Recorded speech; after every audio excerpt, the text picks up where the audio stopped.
angikwazi ukuyo-apply i-court order ingekaphumi. So ngoba imali sizongena ucela ukuthi ayihole anginikeze imali ey'ngane. Lo muntu uhola malini? Uhola 2.3 something ngoba uyi-foster akufani ne-grant 550 umntwana oyi-1.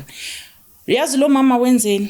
Ithi imali mayingena wasenda i-550 yomntwana oyedwa we-grant, i-1.8 yonke uyidlile yey'ngane. Mangithi ngiyambuza nginama-voice note wakhe laphayana ezama ukuchaza ukuthi u-social worker ube wrong, bengamelanga angitshele iqiniso ukuthi uhola malini, bengamelanga angitshele like kuningi. I-voice note ikhona lapha efonini. Ngicela lethe ifone boy, ngicela lethe ifone lapha. Kune-voice note. Yazi ngize ngitshela i-social worker izolo manje bekunzima ukuthi anginikeze ama-report nama-remove uyingane. Can you believe ukuthi ngiwathole Thursday? Ukhona benginikeza Thursday, from Tuesday ngiyilwa ngithi mama ngicela ama-report nama-remove engitshela ukuthi ngimkhumbuze late ethi uzoya nge-following day. Thank you. Ethi uzoya nge-following day ukuya esikoleni, angitshela ukuthi esikoleni kunenkinga kanti all along uyazi ukuthi yena uphushe i-agenda ukuthi imali iphinde ingene kuye again. Izolo ukhona bengiya mina eSASSA, mangifika eSASSA bathi sisi angeke sikwazi ukuyicancel, already imali izongena kulo mama again. This mama lona no my sister, even this month izongena. Yes, izongena kuye again, uyayidla nayi i-voice note yakhona kazi noma ngayivula yini manje. Bengithi sikhulume yazi ifoni ingcono mangifuna la start. Ngithi mina u-social worker ukutshele wrong ngoba wena awuholela abantwana imali ye-foster, uholela abantwana imali ye-grant, so you cannot get imali ye-foster.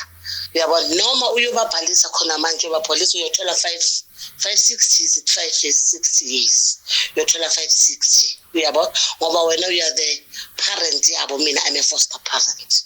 Uyabona so ngizomfonela naye ulungile ngoba uphosisile ngempela. Uyabona uphosisile and ulungile ungitshele in the middle of the month.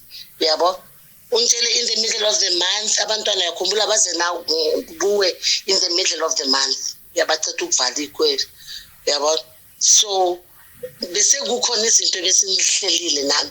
Uyabona njengoba sekujwayelekile ukuthi every month niyenza sonye ama-loan ama-debit orders. Uyayibona lento leyo so ngizomfonela ngimtshele ukuthi uphosisile ukuthi akutshele ukuthi uzothola imali ye-foster while kumele uthole imali yabantwana ye-grant.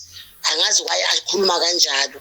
Uyayibona yazi kune-devil worshipper iye yangihlasela kakhulu kuwo lo nyaka njengoba ngike ngaqala ukukhipha ama-video from last year ngo-March lapho ngangiyocela khona usizo. Kune-video engayikhipha lapho loyo muntu loyo wathola inamba yami through that video. Lo muntu lona mayethola inamba yami uyangifonela uyasho ukuthi hayi mina ngubani bani ngihlala kuphi, ngihlala eDeepkloof zone 2 but akahlali uzalwa khona bubo kuseDeepkloof but yena uhlala kuma townhouse le ngazi sakhumbula indawo yakho ukuthi wayithi kukuphi. Wathi ngingakhona yini ukubona sisi ngithathwe istory seyingane zakho. Mangithathwe istory seyingane zakho ngizocela ukuthi ngizosiza singakhona ukuhlangana yini. Ngathi hayi bhuti akunankinga ungafika ke mina nginankinga ke lapha emkhukhwini hayi wafika. Ngefika ngempela udrive imoto wapaka emva komkhukhu vele umkhukhu uflathela umgwaqo vele lapha la ngihlala khona. Lo muntu lona yazi ufike wangitshela ukuthi uthintwe istory seyingane zami so ufisa ukusiza but ucela ukuthi angasizi ahambe, ucela ukuba yi-family friend.